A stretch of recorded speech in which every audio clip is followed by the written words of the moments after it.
Fear is that the three massive Blue Mountains fires ringing Sydney could link up and hit the densely populated western suburbs. Many crews spent the night in the high country around Lithgow, where the largest of the fires is burning. Brendan Trembath reports from one of the Lithgow firefighting bases. All right, ready, guys? Okay. All right. Now we're going out to Lawson's Long Alley area at the moment. So, all right, got everyone belts on? Okay, yeah, ready to go. Let's go. Okay. Fire crews from far and wide hit the road this morning to attack a series of large fires in steep bushland west of Sydney. Peter Harrison is from a brigade based in O'Connell near Bathurst in the state's central west. So it's just a very large fire, and some parts are under control and some parts are yet to be, but we're just working on it at the moment. You're a fairly tall fellow. How did the flames compare to you?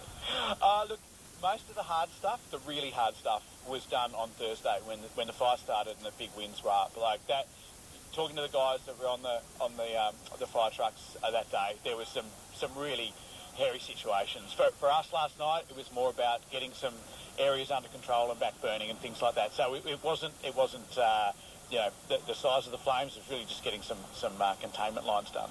Back burning is where you use the flames against other flames, but it sounds quite tricky to do. Yeah, it's got its own sort of nuances, and certainly there's a hazard with it. You know, you're actually sort of trying to set fire to the bush and almost beat the fire to the punch the next day, so that there's nothing left to burn. And obviously you're looking for a hard surface like a road or a fire trail or something you can clear, and then you're sort of lighting the fire, your own fire on the fire side of that and working your way towards it to create a blacked out area, as they call it. But it's great if you've got a few really experienced guys on the crew, which we're lucky we have, because you really want people that know the ins and outs and what can go wrong and how to do things right. So we're really fortunate. We've got a great team. And how did you get involved with the rural fire service? Oh, you live in the country. That's what you do. You just join. Away you go. What's your background in the country? Look, I run a little coffee roasting business out here towards Bathurst, but my family, they all live further west, and they've always been involved in the RFS in some shape or form. Fellow O'Connell Brigade member Jeff Burton was also on duty last night. It was an amazing sight. It's quite spectacular. Like, of a daytime you see smoke and smoke and smoke. At night time it's just glows, red glows. There's trees on fire. It's just, and then trees crashing that have been burning for a few hours. And that's why you don't walk into there, because you don't want to get hit by a tree. But it's just quite spectacular, the glow of the fires. And yeah, you don't need a torch or anything, because it's beautiful, in its own way. I noticed that driving around last night, it wasn't hard to find where the fires were on the peaks around here. No, they're. And again, we rendezvous in a place like this, and we're told where to go, and then we get to the spot, and we rendezvous again, and we know exactly where to go. And the organisation of a fire like this, a Section 44, which is a major fire, the organisation behind it is just incredible. All the training that people have done, it saves lives, it saves property, it saves a lot of heartache for a lot of people. What's your background? How did you get into this? Look, I'm like most of the volunteers. I'm a tradesperson. I'm an electrician, and I've done a lot of other types of things too. But the O'Connell Brigade is just a small brigade, but a very nice bunch of men and women, and it's a social thing as well as we know we're doing good for the community. And you never know that the fire that happens in your own local area could be your neighbour or your friend or the person down the road. So that's you're doing well. You want to do well, and you want to help, and it's a nice way to help. And the bonuses are you make a lot of good friends and lifelong friends. Because like last night we've probably spent about 18 hours out, and all night, and you just get to know people really well. And it takes a lot of time to build those bonds, but they last forever, I think. Yeah. It's volunteer firefighter Jeff Burton. IndyNet report by Brendan Trembath. Well, in almost half a century. The fires have destroyed more than 200 homes since Thursday, but the good news is that so far they've not caused a huge loss of life. During the summer of 1968 and 69, more than a dozen people were killed when bushfires tore through 120 homes in the region.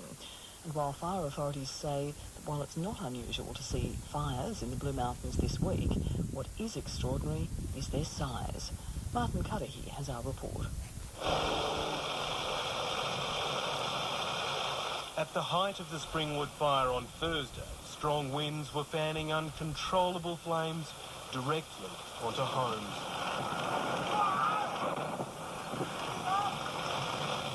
It's definitely the worst fire that I've had to deal with in that time. Duncan Allen has been a member of the Rural Fire Service for more than a quarter of a century. He's now the Winmalee Divisional Commander and spoke to the World Today on a scratchy phone line not far from the fire front. I was the first unit on scene of this fire on Thursday, so I've sort of been dealing with it from the go to way, really. And what is it about this particular incident that sets it apart, that makes it the worst you've ever dealt with?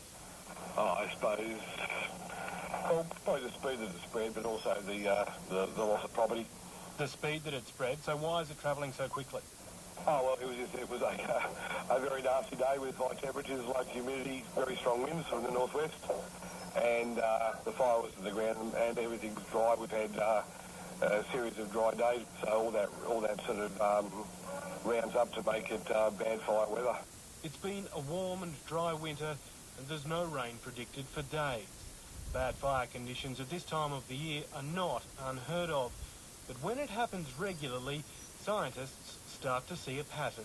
Larger fires, more frequent fires are happening in the far north, as well as in places like the Mediterranean, as well as in temperate North America. The Dean of the Faculty of Agriculture and Environment at the University of Sydney is Professor Mark Adams. He says during the middle of an emergency, it's difficult to categorise one specific disaster, but he says one description is telling. The use of the term megafire is something that is increasing because it's more frequent but larger fire events as well. And I think that's significant. There was a meeting held in Florida about 18 months ago now where the topic of discussion, this is a major scientific meeting, where the topic of discussion was megafires and why are they happening, where are they happening, and what are we going to do about it. So is a megafire just an enormous fire, or is it a little bit more complicated than that? Yes, exactly. It is a little more complicated than that. For example, what we're seeing in the Blue Mountains is the risk of multiple fires combining. That's also what happened in 2009 in Victoria. It's also what happened back in 2006-07, and even going back to 2003 with the fires in northeastern Victoria and in southern New South Wales. And it's the coalescing of different fires into very large fire fronts that poses such huge challenges for firefighting authorities. The worst fire weather is forecast for Wednesday, 6 days after the initial destruction. Despite these dire predictions, firefighters are staying upbeat. The group captain of the Mount Victoria Rural Fire Service is Mick Medcalf. Everybody is working extremely hard, as you can imagine. We have all services here. We have fire and rescue, SES. In fact, we have 200 SES volunteers coming in to help us with public information and door knocking today. So we're really starting to scale up over today and tomorrow, bringing external resources in. We have Tasmanian crews, we have ACT crews. So basically we're getting crews coming in from everywhere. That's the group captain of the Mount Victoria Rural Fire Service, Mick Metcalf, ending that report by Martin Cudahy. To Canberra now, and the immigration... Okay, so we have Tasmanian fire crews in Sydney preparing for a breakout day on Wednesday. Today's Monday. How did I come by a Tasmanian fire crew patch badge? Well, I was fighting a Section 44 fire in 2002 here in the New England Tablelands. And we had Tasmanians up here helping us then. So the Tasmanians are fighting in Sydney, and there's a 28-person task force from the Northern Tablelands region on its way to Sydney as well. My son's driving a Cat 7 tanker. He's a brigade captain, so I guess he's going to be a strike team leader. So he's come a long way from his first firefighting backpack when he was 5 years old. When he was standing here to protect the corner of the hut, while I went out with a firefighting backpack to put out that tree. And I've still got that backpack as well. But I got to say that it's good to see the ABC interviewing some scientists about fire behaviour and about megafires and about the contribution that anthropogenic global warming has had to giving us such unprecedented fires and such unprecedented fire conditions so unprecedentedly early in the fire season.